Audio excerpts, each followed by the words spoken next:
Hello guys, welcome back to my YouTube channel. आज की video में हम बात करेंगे कि पाक एयरफोर्स ने कौन कौन सी वैकेंसीज अनाउंस कर दी है। कुछ दिन पहले भी मैंने एक वीडियो बनाई थी जिसमें मैंने आप लोग को एक्सपेक्टेड डेट बताई थी कि 5 से 10 के बीच फरवरी में ये वैकेंसीज अनाउंस होंगी। लेकिन आज फाइनली ये वैकेंसीज अनाउंस हो चुकी है। तो आज की वीडियो में हम इन वैकेंसीज़ के बारे में बात करेंगे और ये भी बात करेंगे कि इनके एलिजिबिलिटी क्राइटेरिया का क्या है, टेस्ट सिलेक्शन प्रोसेस क्या है और बाकी भी दीगर चीज़ें हम इस वीडियो में एक्सप्लेन करेंगे। तो ये जो वैकेंसीज अनाउंस हुई है इनमें ये वैकेंसीज आती है: GD pilot course 153, 99 credit aeronautical engineering, 109 air defence, 11 logistics, 28 admin and special duties and 129 CSC. ये वैकेंसीज आ चुकी है इस बार और इनकी जो रजिस्ट्रेशन डेट है वो 7 फरवरी से स्टार्ट होने वाली है। तो अब फर्दर बात करते हैं कि इनका एलिजिबिलिटी क्राइटेरिया क्या है। तो 99 एरोनॉटिकल इंजीनियरिंग और 11 लॉजिस्टिक ब्रांच का क्राइटेरिया है कि 16 टू 22 ईयर्स की एज होनी चाहिए। नेशनलिटी मेल या female citizen of Pakistan. Height और weight, maximum height of the candidate is 5 feet and 4 inches and weight as per BMI। Marital status unmarried होना चाहिए जीडीपी कोर्स के लिए और बाकी सारे कमीशन कोर्सेज़ के लिए। आई साइट 6/6 होनी चाहिए। ट्रेनिंग पीरियड इनका 3 साल का होता है। एजुकेशनल क्वालिफ़िकेशन में मैट्रिक फर्स्ट डिवीज़न में होनी चाहिए और FSC 65% मार्क्स होने चाहिए, या तो प्री इंजीनियरिंग में या फिर A लेवल फिज़िक्स केमिस्ट्री और मैथ्स में। तो ये था एरोनॉटिकल इंजीनियरिंग और 11 लॉजिस्टिक ब्रांच का क्राइटेरिया। अब हम बात करते हैं दूसरे ब्रांचेस के क्राइटेरिया के बारे में। जीडी पायलट कोर्स 153 और 109 एयर डिफेंस का क्राइटेरिया है कि ये सेम है कि कैंडिडेट की एज 16 से 22 साल होनी चाहिए। नेशनलिटी मेल या फीमेल सिटीज़न ऑफ पाकिस्तान होना चाहिए। वेट और हाइट वही सेम है, या पढ़ सकते हैं।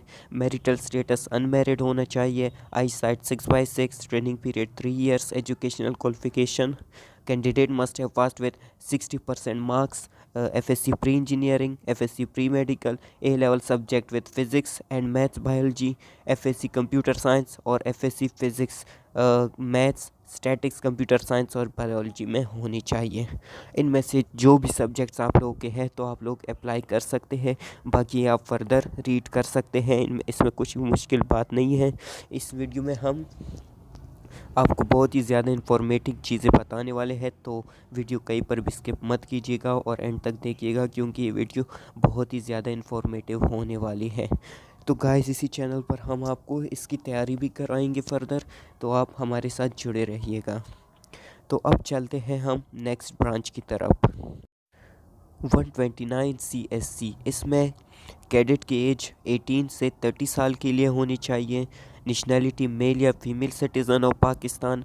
Height and weight, maximum height of the candidate is 5 feet and 4 inches और वेट BMI के मुताबिक होना चाहिए। मैरिटल स्टेटस अनमैरिड या मैरिड दोनों हो सकते हैं इसके लिए। इसका जो ट्रेनिंग पीरियड होता है वो सिर्फ 1 साल का होता है और इसके लिए जो एजुकेशनल क्वालिफ़िकेशन चाहिए होती है वो 16 ईयर होनी चाहिए। जो सब्जेक्ट्स आप लोगों को वो एलिजिबिलिटी में दिए गए हैं उनके मुताबिक। और इसका जो इनिशियल टेस्ट होगा उसमें भी जो एकेडमिक पार्ट होगा उसमें MCQs आप लोगों के वो पर स्पेसिफिक सब्जेक्ट के बारे में ही आएंगे और उनके मुताबिक ही आपको दिए जाएंगे ताकि आप लोग उसे सॉल्व कर सकें। तो गाइस, ये इतना मुश्किल नहीं होता, बस आप लोगों को थोड़ी मेहनत करनी पड़ती है और थोड़ी अच्छी तैयारी करनी पड़ती है। ये इनिशियल टेस्ट आसानी से क्लियर हो जाता है, तो इसके लिए आप लोगों को टेंशन लेने की ज़रूरत नहीं है। बाकी इसकी तैयारी हम आप लोगों को कराएंगे इंशाल्लाह। तो चलते हैं अपने फर्दर वीडियो की डिटेल्स की तरफ। हम आपको नेक्स्ट विद डिटेल्स बताते हैं। तो सिलेबस ऑफ इनिशियल टेस्ट का सिलेबस क्या होता है? Syllabus of GDP air defence admin and special duties. इसमें पहले जो आता है इंटेलिजेंस टेस्ट होता है जिसमें वर्बल और नॉन वर्बल पार्ट होते हैं, जो हम अपने चैनल पर इसकी तैयारी आप लोगों को करा देंगे। उसके बाद दूसरा जो टेस्ट होता है वो फिज़िक्स का होता है और तीसरा जो होता है वो इंग्लिश का होता है। फ़िज़िक्स और इंग्लिश का आप लोगों को बहुत ही ज़्यादा मेहनत करनी पड़ेगी क्योंकि ये जो टेस्ट होता है ये थोड़ा सा टफ आता है। उसके बाद आप लोगों को सिलेबस ऑफ एनालिटिकल इंजीनियरिंग और लॉजिस्टिक बताते हैं, जिसमें इंटेलिजेंस टेस्ट आता है वो सेम है। फिज़िक्स, मैथ्स और इंग्लिश आता है। इसमें मैथ्स की भी कुछ सवालात आप लोगों को आ सकते हैं, क्योंकि ये इंजीनियरिंग कोर का टेस्ट होता है तो मैथ्स आना ज़रूरी है। फिर शॉर्ट सर्विस कमीशन में इंटेलिजेंस टेस्ट आता है और एकेडमिक टेस्ट आता है, जिस फील्ड में आप जा रहे हो और जिस फील्ड में आप लोग ने मास्टर्स किया है उसके रिलेटेड आप लोग का टेस्ट लिया जाएगा। उसके बाद आता है कि उसका सिलेक्शन प्रोसीजर क्या होता है। तो आप लोगों को पहले ऑनलाइन अप्लाई करना पड़ता है, जिसका फॉर्म आप लोगों को गूगल पे मिल जाएगा और उसके लिए भी आप लोगों को एक अलग सी वीडियो मैं बना दूंगा। फिर आप लोगों का प्रिलिमिनरी और इनिशियल टेस्ट होता है। इनिशियल टेस्ट जो अभी मैंने आप लोगों को कोर्सेज बताए हैं उसके बारे में, वही आप लोग का इनिशियल में आ जाता है। उसके बाद आप लोग का इनिशियल मेडिकल हो जाता है और फिर आप लोग का फिज़िकल टेस्ट हो जाता है। उसके बाद आप लोग का इनिशियल इंटरव्यू हो जाता है।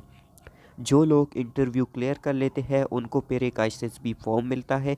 फिर वो आईएसएसबी जाते हैं और आईएसएसबी में जो सब सेलेक्ट हो जाते हैं उनका फिर फाइनल मेडिकल टेस्ट होता है।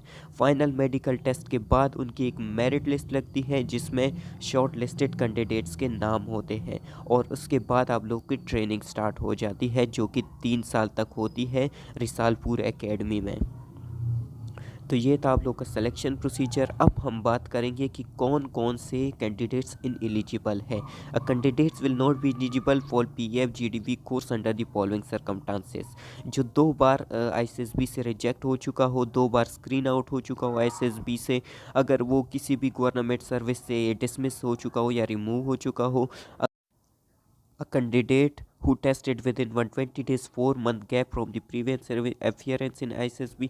जो 4 महीने पहले ISSB दे चुका हो उनमें 4 महीने का गैप होना ज़रूरी है। उसके अलावा उसको इनएलिजिबल करार दिया जाएगा। वो dismissed effort from arm forces, Pak army, navy और air force, convicted in a court of law, permanently unfit by appeal medical board, किसी भी मेडिकल फोर्स से परमानेंटली अनफिट करार दिया गया हो। बाकी ये किसी भी आर्मी कॉलेजेस से या आर्म फोर्सेस से किसी भी किरदार की वो कमी की वजह से उसे निकाला जा चुका हो, और अगर उसने कहीं रिज़ाइन किया हो या उसे निकाला जा चुका हो आर्मी ट्रेनिंग एकेडमी से किसी भी वजह की वजह से, तो वो इनएलिजिबल करार दिए जाते हैं। बाकी आप लोग ये इंस्ट्रक्शन एक बार खुद भी पढ़ लीजिएगा, इसको समझ लीजिए, ताकि आगे जाकर प्रोसीजर में आप लोगों को कोई भी मुश्किल पेश ना आए और आप लोग आसानी से ये सब क्लियर कर सकें। बाकी इस वीडियो में मैंने आप लोगों को step by step in commission और वैकेंसीज़ के बारे में सब कुछ बता दिया है। फिर भी अगर आप लोगों को कोई क्वेश्चन हो या कोई डाउट हो तो आप कमेंट सेक्शन में मुझसे पूछ सकते हैं, मैं आप लोगों के हर सवाल का जवाब दूंगा। वीडियो देखने के लिए बहुत बहुत शुक्रिया। और अगर आपने अभी तक मेरा चैनल सब्सक्राइब नहीं किया है तो मज़ीद वीडियोस देखने के लिए मेरे चैनल को सब्सक्राइब करें। और मैं इस सब टेस्ट की इनिशियल टेस्ट की तैयारी आप लोग को इसी चैनल पर कराऊंगा, और इनिशियल के बाद आप लोग के लिए आईएसएसबी की तैयारी भी इसी चैनल से कर सकते हैं। बाकी हमारे व्हाट्सएप के ग्रुप्स भी है जहां पर हम स्टूडेंट्स की तैयारी कराते हैं। तो आज की वीडियो यहीं पर एंड करते हैं, मिलते हैं नेक्स्ट वीडियो के लिए। तब तक के लिए खुदा हाफिज़, अपना ख्याल रखिएगा और तैयारी अच्छी करिएगा। Thank you guys.